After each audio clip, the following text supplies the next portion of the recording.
Fala galera, estamos começando aqui mais um vídeo do canal e hoje a gente vai fazer um vídeo aqui sobre o livro do Ciro Gomes, né? Que é esse livro aqui, o Projeto Nacional, O Dever da Esperança, tá? Então estou prometendo esse vídeo aí para os amigos já tem algum tempo, vou fazer alguns comentários hoje. É evidente que os temas são muito extensos e não dá para falar de tudo num vídeo de 20 minutos, mas a gente tenta fazer um resumo, né, e eventualmente provavelmente falar de mais coisa aí em vídeos futuros, tá? O objetivo no vídeo de hoje também é fazer basicamente uma comparação, quer dizer, alguns comentários a respeito do projeto do Ciro e ao mesmo tempo algumas comparações com o Lula, tá? Então, eu não vou fazer aqui nenhum tipo de comparação com o Bolsonaro por enquanto, vou ficar aqui estritamente nos comentários específicos do projeto do Ciro e ao mesmo tempo fazendo algumas comparações com o Lula, até para gerar uma reflexão aqui entre o pessoal de esquerda, né? E que é o lado que eu me coloco nesse momento do Brasil, né? Em ano de eleição, no qual a gente vai ter que fazer uma escolha aí entre o que está aí, né? Que é essa porcaria que a gente está vivendo, e uma alternativa, né? Que está entre o Ciro e o Lula, evidentemente, né? Então, assim, de saída vale ponderar rapidamente o seguinte para vocês.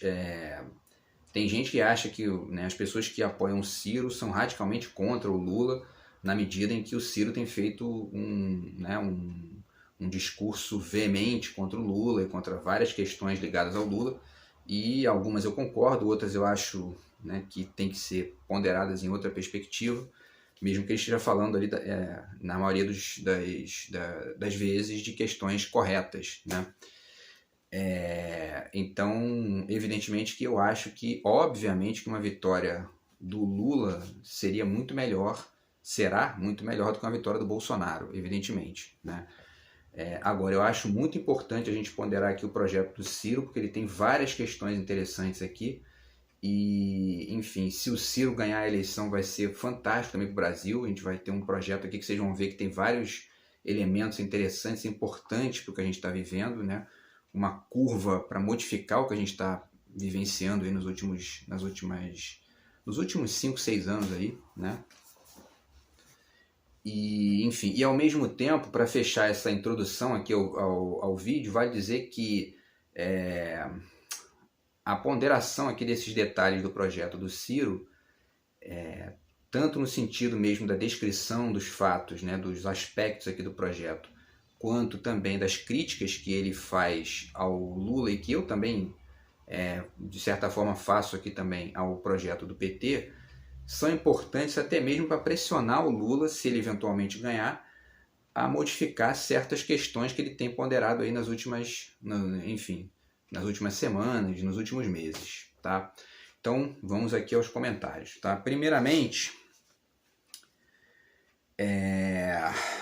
vale dizer o seguinte aqui, né? Então, vamos fazer logo aqui alguns aspectos, porque eu vou fazer o seguinte, vou separar esse vídeo aqui em 3 partes, tá? Na primeira parte, falar de algumas distinções já de cara da postura do Ciro e do projeto do Ciro para o Lula.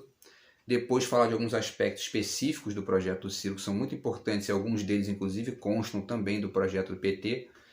E num terceiro momento fazer algumas indicações literárias aqui adjuntas, né, que vocês podem acessar para poder perceber alguns detalhes do projeto do Ciro aqui conectados com outras questões, né, com outros autores e com outras situações aqui também políticas e mesmo teóricas da questão brasileira recente, tá? Então, assim, de novo aqui mostrando para vocês, né, o livro do Ciro, Projeto Nacional, O Dever da Esperança, é o nome do livro, tá? E o livro é muito interessante, não só, é um comentário inicial aqui, né, não só porque ele detalha, né, com várias nuances enfim, e aspectos, né, da complexidade das questões brasileiras e tudo mais, mas do projeto do Ciro, mas também porque ele é, de certa forma, um livro filosófico, na medida em que ele pondera várias questões aqui do quadro brasileiro recente, das últimas décadas, né, e algumas alternativas aí viáveis para o futuro, tá? A gente vai ver algumas dessas questões aqui hoje. Então, assim, eu destacaria, inicialmente, tem outras questões, mas eu destacaria 3 diferenças básicas do projeto do Ciro para o projeto do Lula, tá? A primeira tem a ver com a questão da independência do Banco Central, né? O Lula já disse que não vai mexer nisso, né? E o Ciro é radicalmente contra essa postura do Lula. E ele pondera uma questão interessante, né? Que na verdade essa expressão independência do Banco Central, ela é mais uma farsa, né? Das tantas farsas que a gente se acostuma a escutar aí. Eu fiz um vídeo recente aqui falando sobre 2 dessas farsas, que é a palavra centrão. Essa palavra centrão não faz o menor sentido, não existe isso, né? Você vai olhar ali os projetos desses partidos que são chamados de centrão, eles apoiam todas as pautas da direita, do Bolsonaro ou do Fernando Henrique, ou enfim. Então essa gente não é centrão, eles são direita, né? E terceira via também não faz o menor sentido isso, né? Por quê? Porque você só tem 2 vias, não tem 3 vias, né? As diferenças de projeto do Ciro para o Lula são pontuais e dizem respeito estritamente a certos aspectos do projeto do Lula que, na verdade, abrem mão de uma via à esquerda mais extensa, né, para poder continuar fazendo certos acordos com a direita, com o neoliberalismo, que não estão funcionando para fazer o Brasil andar. Então só tem 2 vias, não tem 3 vias, né? E aí uma outra expressão absurda que não faz o menor sentido é essa de independência do Banco Central. Não existe isso. Ou o Banco Central está conectado com o Estado brasileiro, e aí ele vai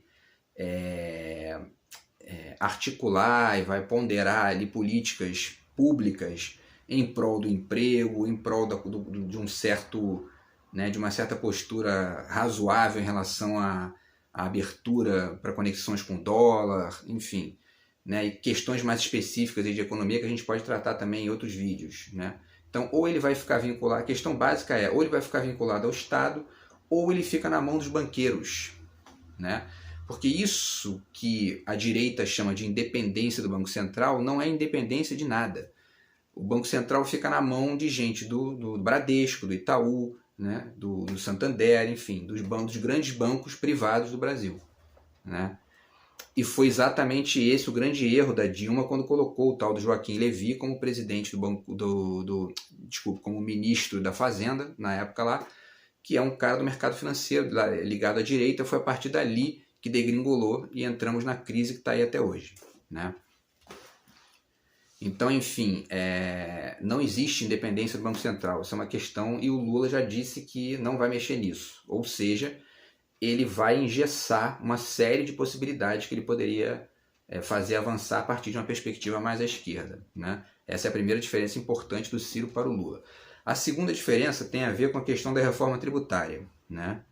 O Ciro sugere um imposto sobre lucros e dividendos das empresas que, segundo ele pondera aqui, e está tudo descrito no livro com detalhes aqui, dentre outras coisas, isso desloca, isso altera um pouco a lógica tributária no Brasil, que cobra dos mais pobres, cobra da classe média, muito mais do que cobra dos ricos, né? Ele dá alguns exemplos, inclusive, absurdos aqui, né? Quer dizer, o sujeito compra uma moto para trabalhar de Uber, ele paga o imposto, né? E o cara que tem uma lancha, por exemplo, ele compra a lancha é isenta de imposto. O helicóptero é isento de imposto, quer dizer, é um negócio que é inacreditável. Mas em relação à questão dos lucros e dividendos, o imposto sobre lucros e dividendos, o Lula também já foi entrevistado a esse respeito e disse que é contra, né? E aí ele diz, não, o argumento dele é o de que os empresários vão fugir do país se ele cobrar esse imposto. E aí o Ciro pondera de uma forma muito, muito coerente que eles vão fugir para onde, né? Se esse imposto é cobrado em todo mundo desenvolvido, né? Parece que só o Brasil e a Estônia não cobram esse imposto. Ele fala disso bastante nas entrevistas que ele dá e também aqui no livro ele destaca isso também. Então, quer dizer, né, vai para onde? Então é um argumento, uma questão, não me parece que é uma certa condescendência que o Lula está fazendo aí também, que é desnecessária e que ele poderia rever isso, né? Se eventualmente ele ganhar, ele pode rever isso para poder deslocar aí e tentar melhorar essa questão tributária no Brasil. Então, a segunda diferença importante. E a terceira diferença tem a ver com a questão dos acordos com o Congresso depois de eleitos, né? Então o Ciro coloca o seguinte: o Lula não tem dito nada a esse respeito, a não ser a velha questão dos acordos ali, que vai acabar colocando ministério na mão do PMDB, né, ministério na mão de partidos que não têm o menor interesse ali em mudar nada no Brasil.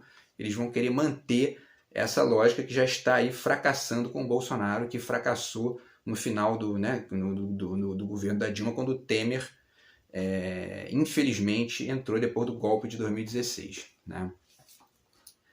Então, enfim, e aí o Ciro pondera o seguinte: não, a gente tem que fazer o seguinte, tem que modificar, né, essa lógica, e a saída que ele achou, né, que ele propõe aqui, né, é a de tentar estabelecer um acordo com os governadores e prefeitos para poder renegociar as dívidas dos estados e municípios, que estão em sua maioria aí quebrados, ou então, né, com dívidas muito altas. E a partir desse acordo com os governadores e prefeitos, ele pode controlar essas movimentações golpistas e fisiológicas de maneira excessiva do Congresso Nacional. E aí, portanto, não ficar preso a essa lógica de acordos com esses partidos que são chamados de centrão, mas que, na final das contas, são de direita e ficam ali travando toda e qualquer modificação mais efetiva que se tenta fazer no Estado brasileiro, né? Enfim, e mais, né? Tem gente que diz, não, porque o Ciro ele não vai conseguir fazer isso porque ele precisa governar, para isso ele vai fazer acordos, ele vai ter que fazer acordo com essa gente, né? E ele também destaca aqui umas questões que são fato, né? Por exemplo, ele foi governador do Ceará, foi prefeito de Fortaleza e fez essas coisas que ele está sugerindo aqui lá no Ceará, com verbas menores, né? E aí não pensem vocês que é diferente, porque não é, porque essa gente da direita fisiológica, que é chamada de centrão, é a maioria no Brasil inteiro, né? É a maioria na Câmara de Vereadores do Rio de Janeiro, é a maioria na Câmara de Vereadores de Manaus, é a maioria na Câmara de Vereadores de Recife, de Fortaleza. Então, quer dizer, não foi diferente quando ele foi governador lá, não foi diferente quando ele foi prefeito lá, e ele teve que negociar com essa gente e conseguiu. Né? Conseguiu algumas melhoras importantes. Uma delas, ele coloca aqui, e isso é um fato também aí que está descrito em todos os sites oficiais, 9 das 10 melhores escolas do Brasil no IDEB, que é o Índice de Desenvolvimento da Educação Básica, estão no Ceará, e a melhor de todas está na cidade dele, lá que é Sobral, enfim, a partir de um projeto de educação que foi feito a despeito, evidentemente, da presença dessa gente que quer privatizar tudo, que quer acabar com o Estado, etc. Né? Então, assim, ele tem essa experiência que pode gerar essas modificações importantes aí para o Brasil. Né? Então, assim, dito isso, essas são as 3 diferenças. Né? Então, a galera que é do PT, que torce para o Lula, e eu, na verdade, se o Ciro não passar para o segundo turno, evidentemente que eu vou apoiar o Lula, porque, né, fora Bolsonaro, desde o início, né, não era nem para ele ter entrado, né, porque a gente tem dito, a gente dizia isso na época da campanha, né, que o fracasso era evidente, estava na cara que ia dar nisso aí, né? E, enfim, então se o Lula passar para o segundo turno, evidentemente que o meu apoio é ao Lula, óbvio, né? Mas eu acho que o projeto do Ciro é mais completo, é mais amplo e é mais radical no sentido de romper com essa lógica do neoliberalismo que tem, né, atrapalhado o Brasil aí já nos últimos anos, e inclusive desde a Dilma, né, que acabou fazendo concessão a essas pessoas. Por quê? Porque sentiu necessidade ali de por algum motivo, de continuar, porque já tinha feito, na verdade, uma aliança com o PMDB que engessou, né, e que acabou gerando o golpe com o Eduardo Cunha, com o Temer e essa gente toda. Né? Então, assim, agora vamos falar de alguns aspectos, tá, do projeto do Ciro. Vamos ver o tempo aqui, tá? Então, vamos falar de alguns aspectos do projeto do Ciro, né?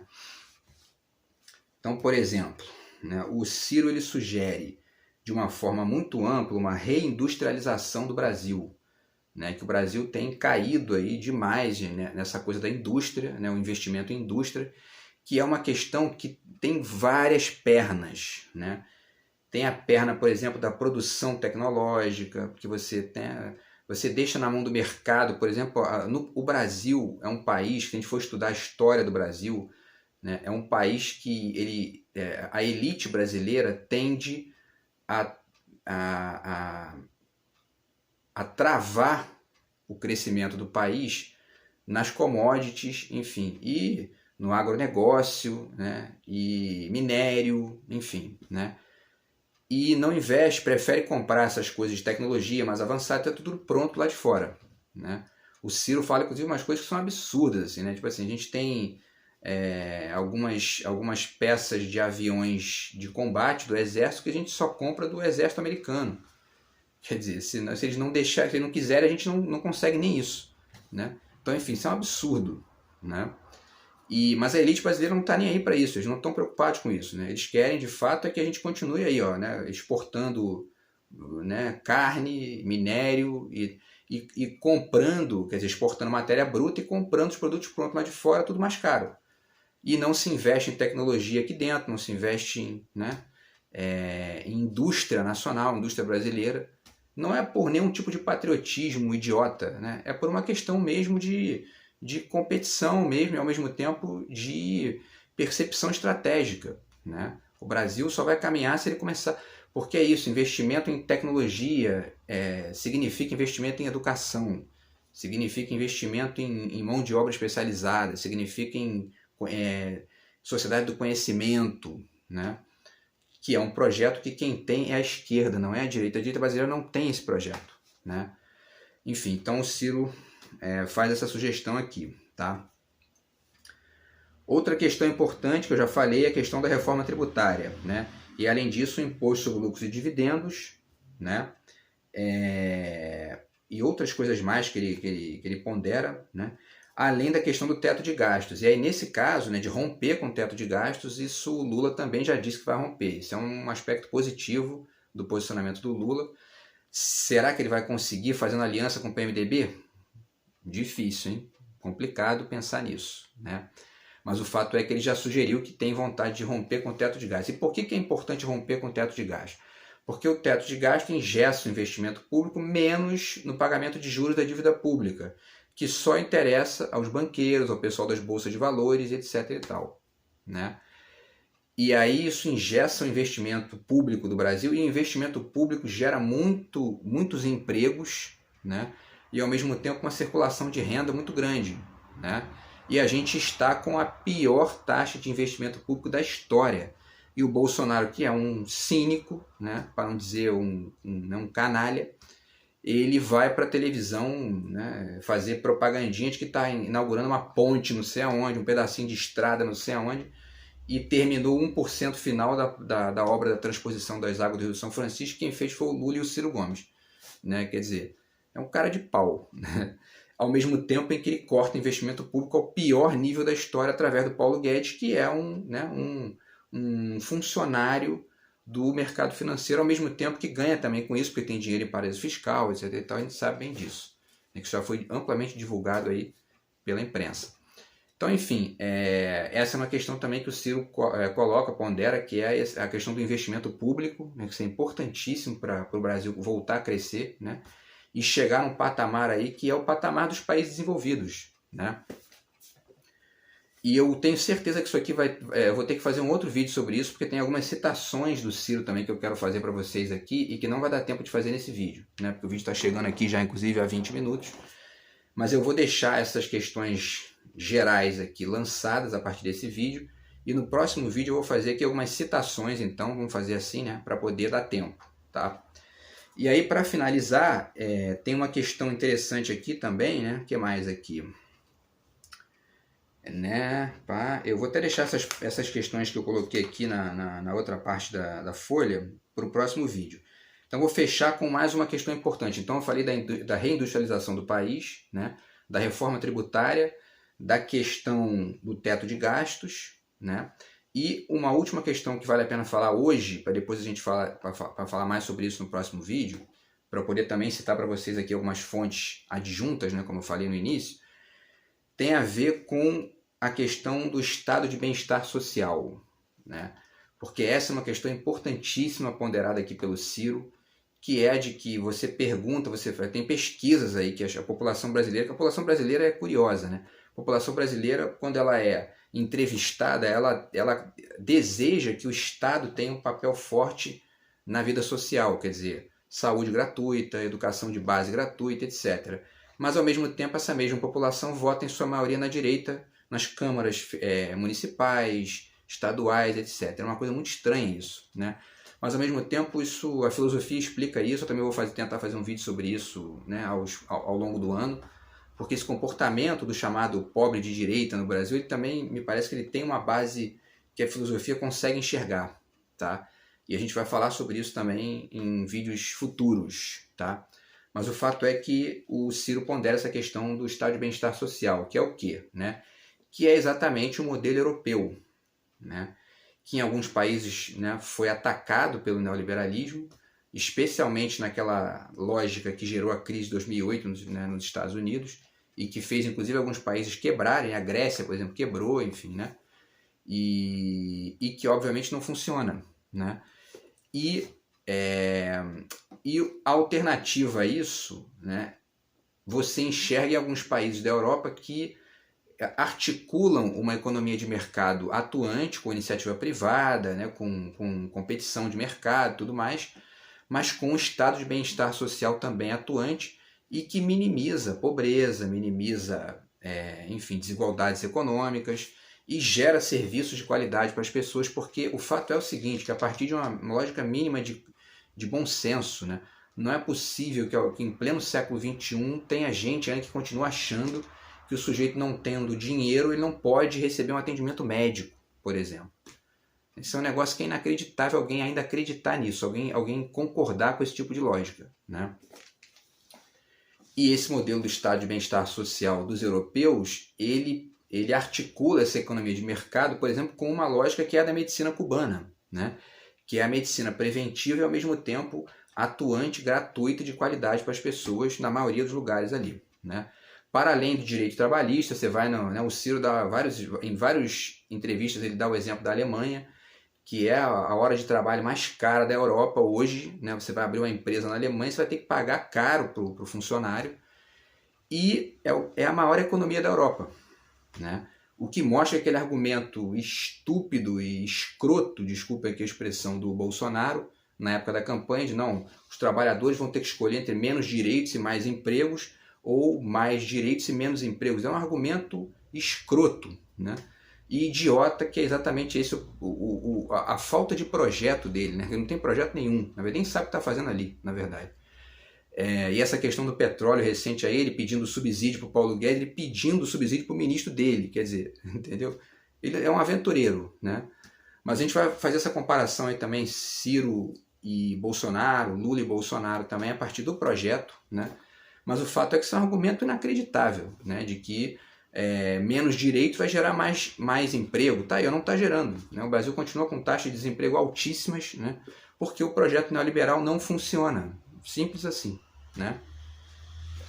E a gente vai tentar também fazer vídeos aqui explicando as bases disso, né? Quais são as origens desse mito aí neoliberal, que tem a ver com a política dos Estados Unidos para a América Latina, controlar o crescimento dos países e tal, né? E manter os países como uma espécie de quintal deles aqui, né? Então, enfim, essa questão do estado de bem-estar social também é muito trabalhada pelo Ciro no livro, e eu vou falar mais disso no próximo vídeo, com certeza, tá? Vamos ver o tempo aqui. Então, para fechar, algumas dicas rápidas para vocês aqui de literatura adjunta, e a gente aí no próximo vídeo faz mais uma, né? Vou fazer mais um vídeo sobre essa questão aqui do livro do Ciro, falando sobre algumas citações interessantes que tem aqui e que refletem a questão do Brasil, tá?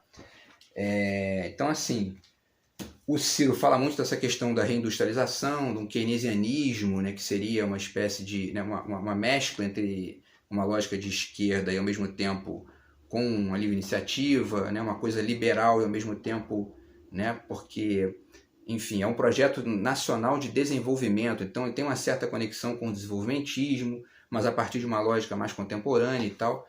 E aí a história disso, parte dessa história está bem descrita nesse livro aqui, do Christian Kumar, que é das sociedades, né, da sociedade pós-industrial à pós-moderna, tá? Então tem vários elementos interessantes aqui nesse livro, pode ajudar vocês a pensar isso, tá? para se fazer uma distinção entre o projeto da direita e o projeto da esquerda, tá? Eu cito 2 livros aqui, A Privataria Tucana, que é esse livro do Amaury Ribeiro Júnior, que conta como é que foi o governo Fernando Henrique, né, para além da mitologia que se criou em torno dele, tá? E que o Ciro também fala muito disso, né? E esse livro aqui, que eu acho que eu já falei em algum outro vídeo do canal, que é o Crítica da Razão Impura, do Milor Fernandes, no qual ele faz uma análise sobre o livro do Fernando Henrique, né, que é o Dependência e Desenvolvimento na América Latina, para se ter uma ideia dessa noção meio que, né, submissa do discurso do Fernando Henrique, da direita brasileira de maneira geral, do Paulo Guedes, não, essa gente toda, tá? E aí, para fechar, alguns livros que eu acho interessante para conectar, livros que concordam com o Ciro Gomes e que são elementos que você pode conectar ali para vocês poderem entender mais as ideias dele, tá? Tem esse livro muito interessante aqui, que são as Crônicas Brasileiras do Darcy Ribeiro, tá? Que é um livro da Desiderata, né? Editora. Tem várias crônicas do Darcy aqui e na maioria dessas crônicas ele fala das mesmas questões que o Ciro está ponderando aqui. Fala sobre educação, enfim, sobre uma série de coisas interessantes aqui, tá? E quando eu terminei de ler o livro do Ciro, eu lembrei de um autor que eu li muito no início dos anos 2000 ali, né? Quando eu estava envolvido com a questão da eleição do Lula e tudo mais, que foi esse autor chamado Gilberto Felisberto Vasconcelos, tá?